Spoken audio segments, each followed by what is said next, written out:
Nosotros para las tecnológicas somos clientes y nuestros hijos son clientes, no son adolescentes. El 97% de adolescentes varones españoles admite haber visto pornografía en los últimos 6 meses. Saber cultivar la sensibilidad en los adolescentes para que sepan elegir lo bueno, ¿no? En esa libertad que tienen también sean responsables. O sea, tenemos niños que creen en el ratoncito Pérez y se están encontrando con la pornografía.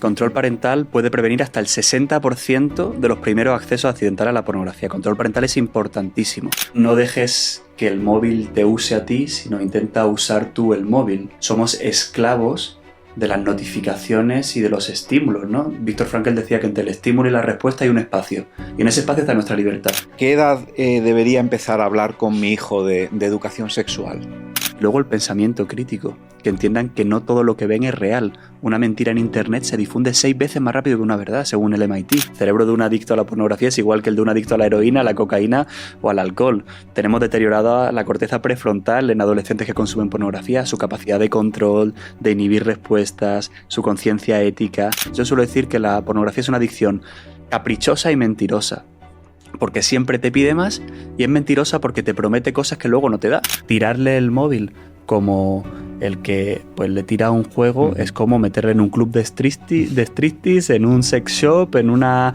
casa de apuestas y en un club de prostitución a la vez. ¿Qué dirías a estos padres que ahora nos están escuchando y que sienten que tienen un problema? ¿Hay solución? ¿Se le puede dar la vuelta? ¿Hay escapatoria de esto o no? Pues nada, Alejandro, bienvenido. Muchas gracias. A Educación en Crudo. En realidad, pues se trata de pasar un rato juntos conversando sobre temas, pues a veces de cierta complejidad en el ámbito educativo, pero sin filtros y sin ningún tipo de naturalidad y en confianza. Exactamente. Fenomenal. Tratando de aterrizar, pues temas que tienen una cierta complejidad. De hecho, siempre decimos respuestas sencillas para preguntas complicadas, complejas. Y hoy, la verdad, estás con nosotros, Alejandro, porque queremos plantear una cuestión que pues tiene bastante complejidad en el mundo educativo, tanto en la escuela como en las familias. Es una cuestión que tú dominas muy bien, tú eres psicólogo clínico con mucha experiencia y te has especializado, diría, pero corrígeme si no es así, aunque yo creo que realmente sí es de esta manera en adicciones, tanto comportamentales como también, me imagino, pues con sustancia, con y sin sustancia. Es un mundo pues muy, muy complejo. Hoy en día pues somos sometidos en las familias a un asedio bastante fuerte pues a través de ese poder adictivo que tiene Internet y que tiene también pues la pornografía, y estos son los melones que hoy queremos abrir contigo. Así que te agradezco muchísimo que estés con nosotros y que te hayas prestado a nada, acompañarnos. Un placer, estoy encantado y me apetece muchísimo tener esta conversación, así que nada. Qué bueno. Estoy aquí para esto. Fenomenal. Pues empecemos por ahí. Internet no por casualidad se llama así, ¿no? Net es red y ciertamente tiene un gran poder para enredarnos a las personas. Tú has estudiado mucho este terreno, el tema del algoritmo, cómo puede llegar a verdaderamente enredar a nuestros hijos. ¿Qué dirías sobre esto? ¿Realmente tiene esa capacidad de engancharnos de esa forma? Un mensaje para mí muy claro es que nosotros para las tecnológicas somos clientes y nuestros hijos son clientes, no son adolescentes, ¿no? Yo creo que eso es importante porque todo el diseño que hay detrás de la estructura de las redes sociales, de Internet, se basa en los procesos adictivos y en los patrones persuasivos y de la manipulación. Pues tanto el refrescar, ¿no? Como la máquina tragaperra, como ese scroll infinito que todos los días hacemos 180 metros en la pantalla, ¿no? Que son 3 piscinas olímpicas ahí recorriendo el scroll infinito, están diseñados para captar nuestra atención. Yo cuando hablo de la pornografía con adolescentes les digo, oye, que sepas que a la pornografía le da igual tu vida sexual. Utiliza tu vida sexual para ganar dinero, pero no le importa tu desarrollo como persona, ¿no? O sea que sí, está diseñado completamente para atraparnos en su tela de araña, ¿no? ¿Y cómo debe un padre afrontar eso con su hijo? Bueno, yo te diría que con lo que yo llamo la triple H, que es hablar, hablar y hablar. Yo creo que al final se basa en fortalecer a la persona, porque muchas veces nos hemos enfocado en el control o en la prohibición o en conductas concretas dentro de la sexualidad, que son importantes tener esas conversaciones, y también el control de la tecnología, pero yo creo que se trata de saber cultivar la sensibilidad en los adolescentes para que sepan elegir lo bueno, ¿no? Que en esa libertad que tienen también sean responsables. Como decía Viktor Frankl, al lado de la estatua de la libertad habría que construir una estatua de la responsabilidad. Y yo creo que se basa en eso, en poder educar para que sepan elegir lo bueno, lo bello y tomar decisiones adecuadas en un mundo pues que es como un océano. Pero es que no le hemos enseñado ni a nadar, ni quién es el socorrista, ni le hemos dado manguitos y están ahí desde que tienen 8 o 9 años sin tener herramientas. Entonces, cultivar y potenciar esas herramientas, esas habilidades, pues yo creo que va a ser una inversión ganadora. Uh-huh. Entonces, te voy a hacer una pregunta que quizás es tramposa. Control parental no, educar para la autonomía. Control parental sí. Control parental puede prevenir hasta el 60% de los primeros accesos accidentales a la pornografía. Control parental es importantísimo. Pero después de ese control parental, el control parental lo pones en la cabeza y en el corazón. Y construyes o haces un triángulo, ¿no? En el que, pues, tienes un entorno seguro y protegido, en el que el adolescente tiene las habilidades para enfrentarse a ello y en el que el clima o el entorno es un entorno de comunicación y de confianza para que cuando hay un problema se pueda levantar la mano, ¿no? Entonces, control sí, pero además desde la educación y desde la formación para que puedan pues nadar en libertad, pero con cierta seguridad también, ¿no? Uh-huh. ¿Y qué mensaje así sencillo le podríamos mandar a nuestro hijo o en su caso a nuestro alumno sobre el móvil? Una especie de eslogan que resuma pues cómo debe ser nuestra relación con él. Yo diría que no dejes que el móvil te use a ti, sino intenta usar tú el móvil. Y creo que esa es una de las grandes cosas o de los grandes retos a los que nos enfrentamos, a que somos esclavos de las notificaciones y de los estímulos, ¿no? Viktor Frankl decía que entre el estímulo y la respuesta hay un espacio, y en ese espacio está nuestra libertad. Y yo creo que ahora somos muy poco libres, porque esto es como un sonajero digital. Tiene sonido, tiene movimiento, tiene colores, y está diseñado para llamarnos, está todo el día llamando a nuestra puerta, ¿no? Entonces, que aprendan a tener un cierto control sobre ello y que es como un cuchillo el móvil, que si lo utilizas para clavárselo a alguien pues puede ser muy dañino, pero que si lo utilizas para cortar filetes de pollo pues es algo fenomenal, ¿no? Eso lo dice María Couso. Entonces, realmente sí puede ser un peligro entregarle un móvil a un niño muy joven, a un adolescente de 12, de 13 años. Para mí es una negligencia dar un teléfono móvil sin que haya habido un acompañamiento y una educación digital a lo largo de las primeras etapas de la infancia, la preadolescencia y luego la adolescencia. O sea, tirarle el móvil como el que pues le tira un juego es como meterle en un club de striptease, en un sex shop, en una casa de apuestas y en un club de prostitución a la vez, sin que tenga control ni freno, ¿no? Entonces, la tecnología yo creo que es algo fantástico, pero debemos acompañarle en que desarrollen un pensamiento crítico y que sepan navegar en ese mundo de Internet. Por tanto, yo creo que necesitamos ese acompañamiento previo para poder dar un móvil. De hecho, la Asociación Española de Pediatría nos indica que hasta los 6 años no deberíamos ni sacar el móvil delante de nuestros hijos, por toda la evidencia científica que tenemos de que en edades tempranas disminuye la creatividad, el lenguaje, la comprensión, la inteligencia emocional. El cociente intelectual de las nuevas generaciones está bajando, porque es la primera vez en la historia del ser humano que eso está pasando, porque estamos tan saturados que nuestro cerebro ya no es capaz de responder. Es como se le está produciendo un pequeño apagón, ¿no? Increíble. ¿Y nos podrías dar algunas claves prácticas para hacer ese acompañamiento previo para que lleguemos a la adolescencia pues ya con una preparación, digamos, que nuestros hijos verdaderamente se puedan lanzar a ese mundo con algo de preparación? Sí, para mí hay como 4 luces para navegar en las sombras de Internet, ¿no? La primera es la educación digital, la segunda es la educación propiamente sexual también para el tema de la pornografía, la educación emocional y la educación en el pensamiento crítico. Yo creo que esas 4 luces, la primera tiene que ver con entender cómo funciona Internet, entender cómo funcionan los algoritmos, entender cuáles son los riesgos, qué quieren de ti esas compañías, hacer un contrato pues para cuando le das sus primeros dispositivos que puedas pues cotejar y de alguna manera pues compartir qué puede y qué no puede hacer y que el adolescente lo firme. Luego la educación emocional, eso es fundamental. Si yo no educo a conectar con uno mismo, a comprender sus emociones, a saber gestionar el estrés, el aburrimiento, la ansiedad, pues las pantallas son carne de cañón para yo anestesiarme o calmarme con eso. La educación sexual, que para mí empieza en la primera infancia, evidentemente con un lenguaje pues adaptado, y pensamos a veces que educación sexual es hablar de conductas sexuales, pero bueno, pues tiene que ver con hablar de la intimidad, de la protección del cuerpo, del cuidado, del respeto, de la empatía, del consenso, de la reciprocidad, y hemos hecho mucha educación sexual en nuestro país desde la prevención y el miedo, pero no hemos hecho mucha afectiva, ¿no? De desarrollar esas habilidades personales. Y luego el pensamiento crítico, que entiendan que no todo lo que ven es real. Una mentira en Internet se difunde 6 veces más rápido que una verdad, según el MIT. Y un clip de TikTok falso tiene un 70% más de probabilidad de compartirse que uno que es verdadero. Entonces necesitan comprender eso, y más aún en el mundo de la inteligencia artificial que viene, ¿no? Claro. Tú, Alejandro, unes en tu persona eso, tu actividad, tu experiencia clínica, pero además también una voluntad de divulgar y de entrar en el mundo educativo para orientar a las instituciones, para orientar a los profesores, a los niños. ¿Qué te encuentras en los colegios? ¿Te encuentras alumnos, estudiantes, niños y adolescentes muy, muy perdidos, muy esclavizados por las redes? Sí, me encuentro zombies muchas veces, ¿no? Que por culpa de la tecnología no descansan, que luego se atiborran a bebidas energéticas y que van construyendo una mirada hacia el mundo y hacia las relaciones sexuales que tienen que ver con la cosificación y con la utilización del otro en lugar de con el cuidado del otro, ¿no?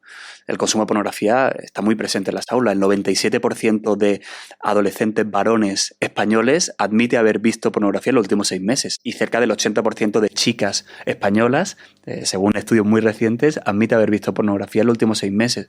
Por tanto, es una realidad que no deberíamos normalizar, pero que estadísticamente es normal y de la que debemos hacernos cargo. Sin embargo, solo el 50% de los profes ha hablado en sus tutorías de estos temas, y el 80% de las familias considera que su hijo o su hija no ve pornografía. Que yo lo entiendo, que Manolito con el pelo para el lado y los ojos azules, ¿no? Pues esté ahí viendo pornografía, pues se te cae el alma como padre o como madre. Pero la realidad es que es un tema del que tenemos que hacernos cargo, y o llegamos antes o será la pornografía quien eduque pues a nuestros adolescentes sobre sexualidad, relaciones, respeto, cariño, y bueno, pues la idea no va a ser muy buena y va a intoxicar un poco esa forma de entender el sexo y las relaciones humanas, ¿no? Hablabas de ese porcentaje de chicos y de chicas que ya acceden con cierta frecuencia, y está la otra cifra que a mí me resulta muy llamativa y da casi hasta mucho susto, que es la edad media de empezar a consumir o empezar a acceder, que algunos sitúan incluso en los 9 años de edad, y otros pues lo dejan en 11, que sigue siendo una edad súper temprana. ¿Esto es así realmente? Sí, en España la edad media está entre los 9 y los 11 años. 1 de cada 10 adolescentes accede antes de los 8 años. O sea, tenemos niños que creen en el ratoncito Pérez y se están encontrando con la pornografía, ¿no? Lo cual es, pues como dice una psicóloga, too much y too soon, ¿no? Demasiado intenso y demasiado pronto. Al final no están preparados, ni siquiera su cuerpo ha despertado todavía fisiológicamente la excitación o la activación, el deseo, la atracción, y les llega incluso mucho antes que eso. Por tanto, es completamente traumático. Es como si le das un chuletón a un niño de 3 años que no tiene dientes. No está preparado para entender, para digerir eso. Y al final acaban codificando en su galería de imágenes del cerebro una serie de emociones muy desagradables, algo que es estupendo como es la sexualidad humana, ¿no? Y eso pues ya va condicionando el desarrollo. Y bueno, cuanto antes se produce ese contacto, mayor es la probabilidad de que haya una adicción, una conducta compulsiva o un sexo pues, más descontrolado, y todas las consecuencias que se derivan luego de la pornografía, ¿no?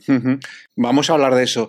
Y tú tienes mucha experiencia y mucho conocimiento, porque has fundado y estás al menos en 2 proyectos que yo sepa que tratan de ayudar a las personas en este ámbito. Uno es Dale la Vuelta, esta web donde uno puede acceder y encontrar mucho material y mucho acompañamiento. Y luego este proyecto, Piénsatelo, Psicología de Salud Mental, que también has fundado y que diriges. Y ahí te encuentras mucho esta realidad. Entonces yo te quería preguntar sobre ella. Has mencionado las consecuencias. Te voy a preguntar de una forma así como un poco bruta, pero haciendo como de abogado del diablo. ¿Y por qué es tan mala la pornografía? ¿Por qué nos debemos asustar?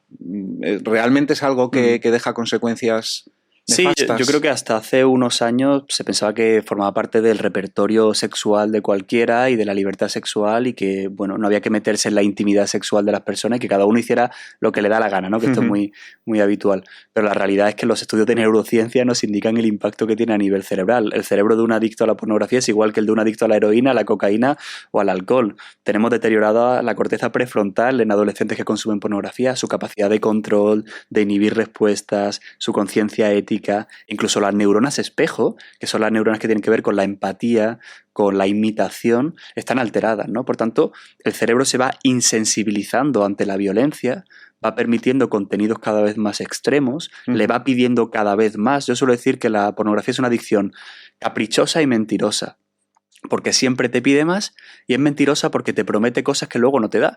Te promete información, pero la realidad es que te desinforma, ¿no? Porque es como pretender aprender de sexualidad, pretender aprender de conducción viendo Fórmula 1, ¿no? O sea, es algo completamente alejado, ¿no? Y luego pues te promete placer, pero te destruye el placer sexual y la satisfacción sexual en la pareja, ¿no? Que, bueno, pues son muchas las parejas que vienen a consulta donde te dicen, oye, pues es que he pensado operarme todo mi cuerpo, ¿no? Una mujer para parecerme a las actrices pornográficas porque creo que nunca voy a llegar al nivel de la pornografía para mi marido, para mi pareja, ¿no? Y te promete refugio también, pero luego te genera ansiedad, compulsividad, depresión, apatía. Por tanto, bueno, al final yo creo que lo más importante es entender que es una industria que lo que busca es dinero, que no es una industria donde hay profesionales de la psicología, la educación, la sexología, la medicina, que busquen el desarrollo afectivo y sexual de las personas. Lo único que buscan es generar un producto que es completamente atractivo para retenerte ahí, para captarte. Y lo que estamos viendo en los últimos 10 años es que el impacto en la salud mental, en la agresividad, en la violencia, en el propio desarrollo, en la psicopatología, pues es bastante grave, ¿no? Y lo vemos en consulta todas las semanas. No es que nosotros hayamos dicho, vamos a hacer una campaña en contra de la pornografía. Bueno, es que empezaron a venirnos pacientes diciendo, oye, tengo un problema con esto, se me ha ido de las manos, no puedo pararlo, y ahora con todo el mundo de la inteligencia artificial, ¿no? Y nuevas formas de pornografía, también tenemos ahí pues muchos problemas que cada vez están llegando más a consulta, ¿no? Y hay una correlación incluso con los delitos sexuales en número creciente. Sí, de hecho, bueno, evidentemente no todo es blanco o negro, ni la pornografía es lo que explica todos los males de la violencia sexual o la agresión entre menores, que han aumentado en un porcentaje bastante alto según la Fiscalía de Menores en los últimos años, pero bueno, tenemos estudios longitudinales y metaanálisis que nos demuestran de forma contundente que a mayor consumo de pornografía, mayor probabilidad de ser coercitivo a nivel sexual, de ser agresivo a nivel sexual y de incorporar creencias machistas y sexistas, por lo cual, si además yo soy impulsivo o he recibido violencia en casa, ¿no? Y lo sumo con otras variables, pues como la gasolina que puede alimentar esa violencia sexual claramente. Vale, entonces está claro, hay un daño. Y seguro que se podría... Sí, la verdad es que sí. Sí, porque veo, o sea, en términos de sufrimiento para las personas, la gente sufre, la gente ve que en sus relaciones pues las cosas no funcionan, hasta a nivel de excitación sexual, son cosas que son sufrimiento para mucha gente concreta. Entonces, claramente me has convencido, pero claro, ahora me interesa cómo afrontar educativamente esto, tanto en la familia como en la escuela, porque veo siempre con estas temáticas que el riesgo es pues ponernos en un planteamiento siempre reactivo, muy negativo, restrictivo, de restringir cosas, de prohibir. ¿Cómo afrontar todo esto desde una visión pues, positiva que intenta encandilar con una forma de entender la sexualidad adecuada y no tanto ir a la contra, sino proponer algo que enamore y ir hacia ello?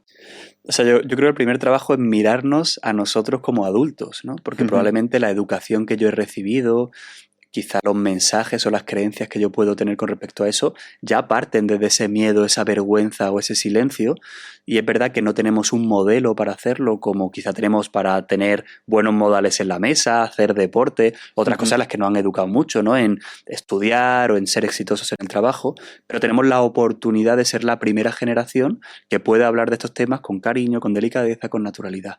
A mi parecer hay que abrir los canales de comunicación. A mí una estrategia que me gusta mucho es tener un pequeño buzón de preguntas anónimas, y lo puedo tener en el aula, en la tutoría, o lo puedo tener en la familia. ¿Para qué? Para que haya la sensación de aquí puedes preguntar lo que quieras. Luego ya lo filtraré yo, veré cómo te respondo, pero poder tener ese mensaje de, oye, aquí puedes hablar también de sexualidad y podemos dialogar sobre estos temas, pues yo creo que es muy interesante. Yo te diría que es algo más cotidiano y del día a día, más que una gran conferencia, una gran sesión o que tener un máster de sexología, sino que a través de una noticia que sale, oye, han desnudado a una chica con la inteligencia artificial, ¿no? Oye, eso es una oportunidad para hablar de la intimidad, de la sensibilidad, del respeto, del consentimiento, del cuidado de la pornografía, ¿no? Pues una canción de reguetón, donde hablan de determinada manera del sexo. Bueno, cualquier oportunidad que la vida te va brindando y aprovecharla con naturalidad para hablar de ello, a mí me parece la mejor oportunidad. ¿Sabes cuál es el mejor sitio para hablar de sexualidad en familia?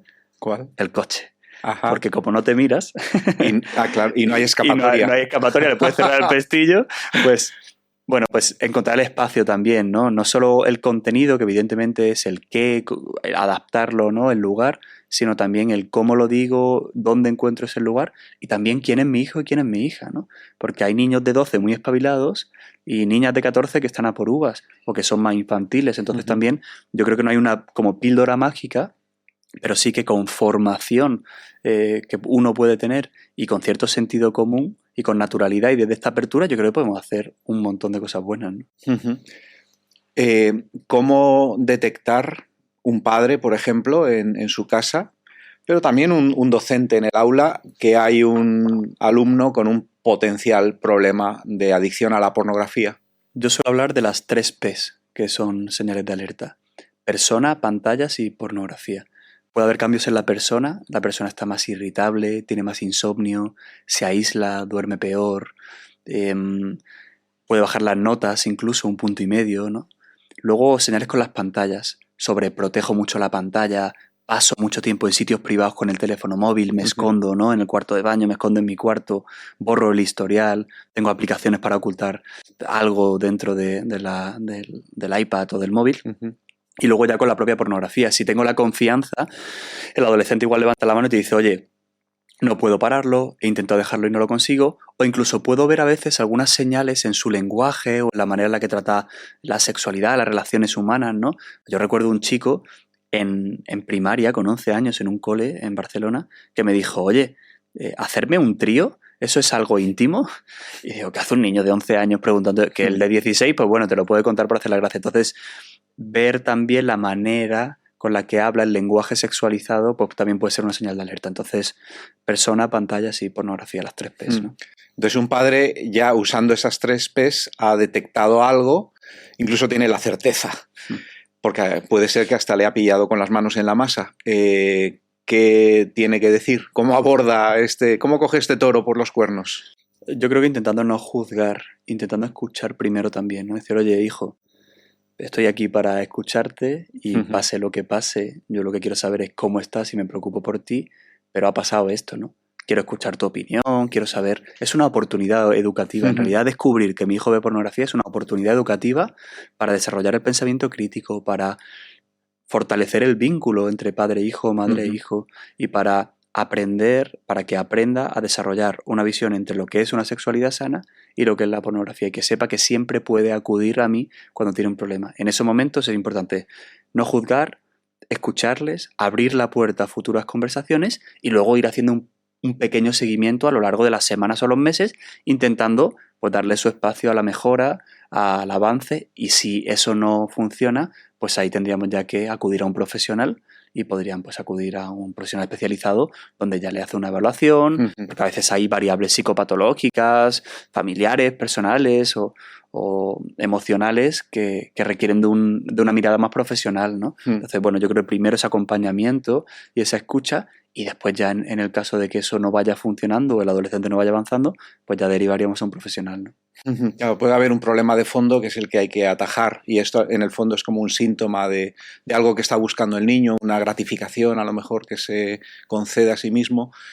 Pero te quería preguntar también algo, porque es posible que los que nos están escuchando ahora, y pasa también, cuando te habrá pasado, supongo, cuando vas a dar una formación en un colegio a padres, al finalizar la formación es alguno de los padres el que se te acerca, porque el problema no lo tiene uno de sus hijos, el problema lo tiene él. Y escuchándote, como nos puede estar pasando ahora, pues hay quien descubre que tiene ese problema. ¿Qué dirías a estos padres que ahora nos están escuchando y que sienten que tienen un problema, ¿Hay solución? ¿Se le puede dar la vuelta? ¿Hay escapatoria de esto o no? Le diría que enhorabuena, porque si se han dado cuenta y se han sentido identificados, ya tienen el 50% del trabajo hecho, que es el ser consciente de que tengo un problema, que eso es lo que más cuesta en las adicciones. De hecho, trabajamos la entrevista motivacional durante 3 o 4 o 5 sesiones muchas veces solo para tomar conciencia de ello. Por tanto, ahora viene un camino difícil, pero un camino pues de mucha esperanza y de mucho crecimiento y de muchas posibilidades, ¿no? Si encuentras los motivos para dejarlo, que para mí es lo más importante, tener un para qué y un por qué, y tienen ese pistoletazo de salida como muy bien marcado. Ahora habría que ver pues la situación, las posibilidades, y si quieren acudir pues a nosotros a pedir ayuda, pues tenemos las puertas abiertas para ofrecerle pues un tratamiento esperanzador, científico, basado en la evidencia, y que ayudamos a muchas personas. Y nosotros pues hemos visto todo lo que es recoger los frutos de todo ese esfuerzo que ponen estos pacientes y lo bien que ahora les va. Muchos otros pues no terminan el tratamiento o no dan ese paso. De hecho es muy curioso porque solo un 4% de las personas que tienen adicción a la pornografía piden ayuda a un profesional. Solo un 4%. Según estudios internacionales con muestras muy grandes de 42 países, cumplen criterios clínicos, pero no piden ayuda, o porque no tienen dinero para pagarlo, porque es verdad que la terapia privada tiene un coste alto y la sanidad pública no da mucha respuesta a las adicciones comportamentales todavía. Aquí en Madrid tenemos un servicio muy bueno de adicciones comportamentales en el sistema público. Y el resto porque no sabe que tiene un problema, porque todavía no hay una conciencia social o una narrativa social de que la pornografía puede ser una conducta problemática o adictiva. Es, bueno, pues puro entretenimiento. Y ese es uno de los problemas. Es como el tabaco antes, no pasa nada, tienes 14 años, fuma, que ya eres un hombre, ¿no? Pero ahora sería una barbaridad, ¿no? Ver al médico fumar mientras tú estás en la sala de espera del médico. Yo creo que dirán lo mismo con los teléfonos móviles y con internet dentro de unos años. Qué barbaridad que le diéramos barra libre de pornografía a un niño de 10 años. Hablando de esto, la barra libre me lleva rápidamente a un concepto educativo que es el concepto de límite. Y hemos hablado de cómo intervenir cuando el problema ya se ha detectado, pero yo ahora me retrotraigo al momento previo, cómo prevenir, cómo ayudar para que esto no suceda, y entiendo que ahí tiene un papel fundamental, pues eso, el límite. ¿Y a quién le toca poner los límites? Pues a los padres y educadores. Pero, Alejandro, esto no es fácil, ¿no? Yo soy padre y me doy cuenta y me he dado cuenta, con mis hijos ya crecidos, pues que no ha sido fácil poner los límites. Y a veces no lo he conseguido. Y los pones, pero a lo mejor no los consigues mantener. En este ámbito, ¿cómo hacerlo? ¿Tú qué herramientas puedes dar a los papás que nos escuchan para ayudarles en esto? ¿Cómo poner límites? Mira, me voy a salir un pelín de la pregunta porque creo que a veces responsabilizamos mucho a las familias y al profesorado, pero creo que hay un papel de las instituciones y de las tecnológicas también muy importantes. De hecho, hace un año yo he participado en un comité de personas expertas para proteger a los menores en el entorno digital. Y muchas de las herramientas iban dirigidas a las familias, que ahora hablamos de ello, pero también hay que sancionar a las industrias tecnológicas que permiten algoritmos infinitos, que permiten contenido sexual explícito en las plataformas donde están los menores, que no moderan que haya depredadores sexuales, que diseñan las aplicaciones con patrones adictivos incluso para los menores, y que tenemos pocos dispositivos digitales que estén adaptados a los menores. O sea, un niño no coge el mismo coche que coge un adulto, coge un coche de juguete, pero sí tiene el mismo iPhone 14 o 25, ¿no? Entonces, yo creo que esto es un tema importante. Volviendo a las familias, para no salirme de ahí, para mí sería muy interesante, todo el tema del control parental, pues Google Family Link, Custodio, todo este tipo de aplicaciones funcionan bastante bien. Creo que hay un dispositivo ahora que se llama The Balance Phone, que es un teléfono súper interesante, en el que es un teléfono sin adicciones, sin redes sociales, sin pornografía, o han intentado capar lo máximo, sin aplicaciones de citas. La interfaz no es adictiva, sino que es un listado en blanco y negro, es decir, está diseñado para eso. Yo creo que tenemos que caminar hacia ahí, diseñar dispositivos que estén adaptados a los menores, ¿no? El contrato de la tecnología que hemos comentado, yo creo que sería una herramienta muy interesante, poder tener un pequeño contrato donde puedan, pues, negociar qué se puede hacer, qué no, qué dispositivos pueden usar, dónde los pueden usar, qué va a pasar si no lo cumplen con todo eso. A mí eso me parece muy interesante. Yo ahora voy a publicar un cómic que se llama El tiburón de Internet. Y es un recurso justo para los peques y que es porque las familias me decían, ¿pero qué libro le doy a mi hijo Alejandro para que lea? Pues hemos hecho un cómic para que, bueno, con esa metáfora de que Internet es como un océano y que hay tiburones y peces bonitos de colores, lo puedas leer desde los 8 más o menos hasta los 12 años, ¿no? O sea que yo creo que hay muchas lecturas. Hay un libro muy bueno que se llama Imágenes buenas, imágenes malas, que también es súper interesante. Y hay muchos libros también desde la prevención y la educación. Entonces yo creo que la formación, el control de la tecnología y luego invertir en toda esa parte de la educación emocional, a mí me parece muy interesante también que los adolescentes sepan ponerle nombre a lo que sienten. Que muchas veces te dicen, ¿cómo estás? Y te dicen, no, te contesta como con una onomatopeya, ¿no? Entonces, bueno, que sepan decir, oye, tengo miedo, estoy enfadado, estoy frustrado, es muy valioso, ¿no? De hecho, pues la inteligencia emocional es un predictor de éxito en la vida laboral, y también un factor muy preventivo para las adicciones. Si yo sé qué me pasa, sé expresarlo y comunicarlo y además sé gestionarlo, pues no voy a necesitar un anestésico, como tú decías, para calmarme como en la pornografía o otras adicciones tecnológicas, ¿no? ¿Móvil en la habitación por la noche, sí o no? No. ¿Por qué no? Porque es como tener un foco de luz en tus ojos que despierta a tu cerebro cuando está intentando dormirse, porque está hecho para que no pares y para el scroll infinito, y porque va a interferir en una de las cosas más importantes de tu vida, que es tu descanso. Si tú no descansas, el resto de funciones van a empezar a detenerse. Entonces, el efecto que tiene el teléfono móvil en el sueño es muy grande. Por tanto, no por pornografía, no por apuestas, no por redes sociales, no por el sueño, y un no muy grande por muchas cosas, ¿no? ¿Y cómo reconduzco la conversación con mi adolescente si la cosa deriva así en un modo un poco agresivo? Bueno, lo ideal sería intentar no llegar a eso y que él pudiera entender desde las primeras etapas el porqué de ese acercamiento progresivo a la tecnología. Lo malo será cuando ya le he dado la barra libre de móvil y ahora quiera recular, y que estamos a tiempo, porque yo tengo el derecho a decir, oye, me he equivocado como padre. Hijo, lo siento, me he equivocado como padre, y es muy sano que vean que nos equivocamos y que podemos dar marcha atrás en cosas. Pues un ejemplo, no tenemos que ser súper personas, ¿no? Ni padres perfectos, sino suficientemente buenos, ¿no? Entonces yo creo que con cariño, con delicadeza, intentando no entrar en escaladas de violencia, yo creo que se puede conseguir, siempre y cuando hayamos construido ya ese tipo de comunicación. Yo creo que la comunicación empieza desde muy pequeños. Si en mi casa se grita, yo grito.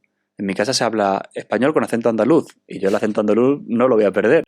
Entonces, si en mi casa se habla desde el autoritarismo y la agresividad, eso lo va a imitar mi hijo, porque aprende por el aprendizaje vicario. Entonces yo creo que si construimos canales sanos desde la primera infancia, no vamos a llegar a esa violencia.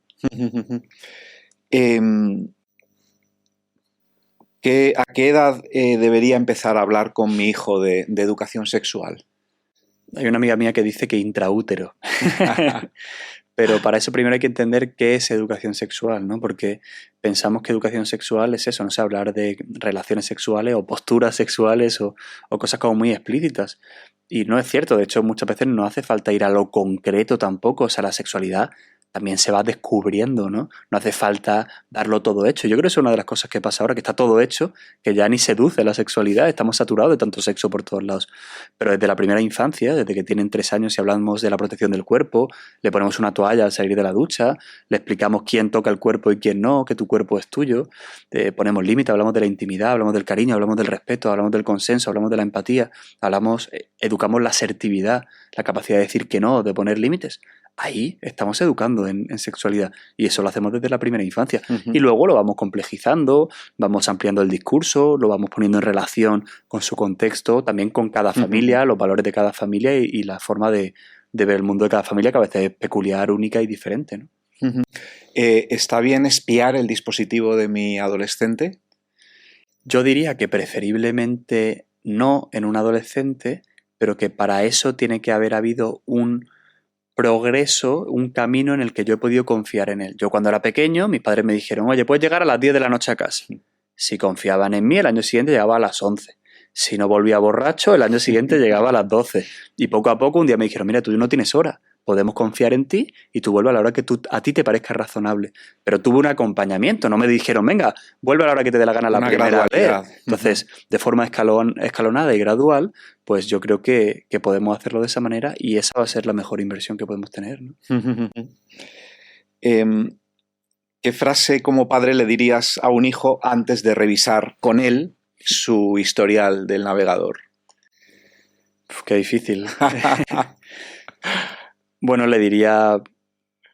Yo es que lo vería con él. No sé si qué le diría. Le explicaría que desde que le doy el primer dispositivo, ese dispositivo es mío. Y que yo tengo el derecho legal, hasta los 16 años creo, de poder estar revisando todos esos contenidos, porque yo tengo la responsabilidad legal de todo lo que ocurra ahí, ¿no? Entonces, él tiene que entender que si quiere un teléfono móvil, pues al igual que si pues quiere hacer deporte y yo se lo voy a pagar, pues tiene unas normas. Y esas normas pues implican un acuerdo entre dos personas. O sea que yo creo que al adolescente hay que tratarle también como a un adulto y como a un ser humano, ¿no? Y decir, oye, pues vamos a negociar entre tú y yo y te voy a explicar por qué esto es bueno. Y también creo que hay que explicar que la pornografía no es buena tampoco para mí, como padre, que a veces no es que, como tú eres, ¿no?, adolescente, pues no puedes hacer muchas cosas que los adultos hacen. Es decir, no, es que esto tiene unas implicaciones y unas consecuencias muy graves, al igual que las tiene para mí. Y por eso tiene que haber un acercamiento progresivo que yo quiero negociar contigo. Y si tú respondes, pues probablemente todo salga muy bien. Y si estáis viendo en el salón de casa la televisión, una película, y de pronto aparece una escena no ya con contenido erótico, sino casi abiertamente pornográfico, donde hay relaciones explícitas, etcétera, ¿tú cómo reaccionarías? Bueno, con cierta naturalidad, y lo explicaría. Si es algo poco explícito y merece más la pena poder verlo y explicar y aprovecharlo como una oportunidad educativa, creo que tiraría por ahí. Si es algo que no es apropiado para su edad porque es muy pequeño y le va a violentar o generar un evento traumático, le explicaría pues que hay cosas que nos pueden hacer daño y que, bueno, al igual que hay comidas que nos intoxican, no solo comemos por la boca, también comemos por los ojos y por los oídos, y que hay cosas pues que merece la pena pues protegerse de ellas, y que mi función como padre es protegerles, ¿no? Depende de la edad, el contexto y el contenido que aparezca, ¿no? Y lo que decías antes, ¿no? No es que no quiera que lo veas tú, es que tampoco quiero verlo yo, claro, ¿no? Le dirías a un hijo. Eso es, porque, bueno, al final no me hace crecer, ¿no? Y hablando de esto que comemos, cuando comes mal, cuando comes comida basura, eso va dejando un pozo en ti, en tu salud, se va resintiendo. No sé si de forma irreversible, me imagino que todo se puede más o menos enderezar, pero cuando el alimento es ese pasto visual que tú vas introduciendo a través de tu mirada y son imágenes pornográficas, a veces con un contenido lleno de violencia y de cosas horribles, ¿esto se puede enderezar o queda ahí en algún sitio de tu cerebro ya condicionándote para siempre? A mí me parece muy buena la metáfora. Para mí la pornografía es como la comida basura del sexo, ¿no? O sea, que cuanto más la consuma, más va a alterar mi salud. El cerebro es plástico y irreversible y modificable, y, bueno, por suerte siempre puede cambiar y mejorar, y nuestra experiencia es que el cerebro se acaba recuperando y la persona reaprende a vivir la sexualidad de forma sana, recupera sus índices de bienestar, de salud mental. Es verdad que cuanto más tiempo hayas consumido, pues más efecto ha tenido y más difícil es salir de ello, ¿no? Pero bueno, el efecto es grave, ¿no? O sea que los intentos de suicidio y la depresión aumentan cuanto mayor es el consumo de la pornografía. Las conductas sexuales de riesgo, donde me puedo contagiar de enfermedad de transmisión sexual, aumentan cuanto mayor es el consumo de la pornografía. Y si me contagio, eso es irreversible. Depende de qué, ¿no? Entonces, bueno, quiero decir que en función del daño y hasta dónde haya llegado uno, tiene mayor probabilidad de cambio, de mejora, ¿no? Pero, de forma general, sí. El cerebro cambia, el cerebro mejora y uno reaprende, desaprende un código y reaprende un nuevo código para vivir y relacionarse con esa dimensión de la sexualidad, ¿no? ¿Qué aconsejarías, en este caso, a una institución educativa, como los colegios del Regnum Christi, por ejemplo, que quieran introducir en sus planes de estudio o en sus programas educativos, pues formación preventiva para saber cómo orientar toda esta temática? ¿Qué consejos prácticos darías para un colegio así? Yo creo que tiene que haber un plan estructurado desde la directiva, ¿no? Porque si solo hay una tutora que se implica con este tema, pero no tiene el cobijo, no hay un calor y una acogida del centro directivo, del gabinete de orientación y un plan estructurado, muchas veces se puede quedar cojo, incluso puede generar más problemáticas porque puede haber diferentes visiones de la situación. Por eso creo que tiene que haber una visión conjunta del problema y una solución conjunta del problema, ¿no? Sabiendo esto, yo le diría que no tengan miedo. Muchos adolescentes te dicen, a mí un profe me salvó la vida. Si no hubiera sido por ese profe, yo hubiera acabado suicidándome o probablemente no hubiera pedido ayuda sobre este tema de la pornografía. O sea, tienen una misión súper importante y creo que si trabajan con talleres en aula, desde las tutorías, con profesionales externos también que puedan hacer estas formaciones cualificados, evidentemente, y acorde a esa misión que tiene el colegio. Forman al profesorado y a la vez forman a las familias, que también pues, es difícil a veces traerlas para que vengan a las formaciones en los coles, pues van a conseguir un plan muy bueno y van a tener un plan de prevención. También les diría que tienen que tener un plan de actuación, saber qué hacer cuando hay una adicción, saber qué hacer cuando se difunde una imagen sin un consentimiento, cuando se desnuda a alguien con inteligencia artificial, tener formación en eso, porque hay muchos canales, pues incluso la Agencia Española de Protección de Datos tiene un canal para poder dar respuesta a todo esto, se llama el canal prioritario, ¿no? Pero necesitan tener la formación y conocer los canales de ayuda, pues para saber cuidar pues, de sus familias y de sus alumnos, ¿no? ¿Y cómo reaccionar desde el colegio cuando es en la escuela donde se detecta el problema con un alumno? ¿Cómo reaccionar a eso? Sin culpabilizar al chaval o a la niña. ¿Cómo sería prudente actuar en esa situación? Bueno, yo creo que es una oportunidad estupenda y muy valiosa y que probablemente se pueda abrir contigo antes que con su padre y que tú como adulto vas a poder calibrar dónde está la familia, si vas a contar con su apoyo o si no. O sea, que le arropes, le escuches, le acojas y le acompañes poquito a poco en ese problema y que intentes, por supuesto, coordinarlo con la familia, ¿no? Entonces, de esa manera, ese adolescente va a sentir que tiene tu apoyo y a lo mejor se va a sentir mucho más capaz de abrirse a su familia si te tiene a ti detrás como sostén que por sí solo, ¿no? Entonces, yo creo que se puede actuar igual sin juicio, con naturalidad, con escucha, acompañando y pudiendo hacer un pequeño seguimiento también de lo que le va ocurriendo, ¿no? ¿Qué 3 mensajes, así de una forma casi a modo de tweet, podrías dar a los padres que nos escuchan para resumir pues, cómo debemos afrontar educativamente toda esta temática de la pornografía, de las adicciones, etcétera? 3 o 2, no sé, dos tweets. A mí hay una frase que me gusta mucho, dice que educar a un hijo no es enseñarle a hacer algo que no sabía, sino que es hacer de él alguien que no existía. Entonces yo creo que esa sería la frase que resumiría todo lo que hemos dicho. No invertir tanto en hacer cosas, no invertir tanto en hacer cosas, sino aprender a sentir cosas, ¿no? Porque estamos obsesionados con que la sexualidad tiene que ver con las conductas, con el rendimiento, pero tiene que ver con aprender a mirar al otro, ¿no? Hay una canción que dice, me piensas, luego existo. Y yo resumiría con esa frase, me piensas, luego existo. Aprender a pensar en el otro, entender lo que necesita del otro y hacerme cargo de esa vulnerabilidad que al final es la sexualidad en un espacio de intimidad compartida. No sé si eran tweets, pero espero los que te tweets valga. de ahora sí, que son de 240 caracteres. Está muy bien, Alejandro, me encanta, me gusta muchísimo, me lo quedo para mí. Y te quería, bueno, en lo que has explicado, desde luego hay muchas claves súper prácticas para llevarlas a la vida. Creo que los que nos escuchan se van a llevar esas pistas, ¿no? para actuar educativamente con sus hijos y alumnos. Nos gusta eso, que de estas conversaciones pues se vayan a la vida cosas muy, muy prácticas, ¿no? Para que tú puedas dar pasos concretos que transforman cosas, que transforman relaciones o enfoques.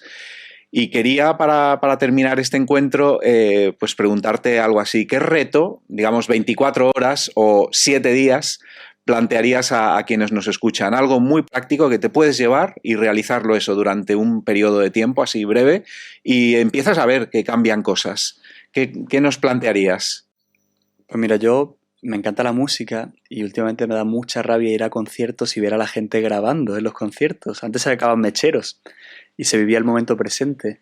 Entonces, yo creo que empezaría por ahí, por las dietas tecnológicas. ¿Hace cuánto tiempo no ves una serie sin mirar ni una vez el móvil?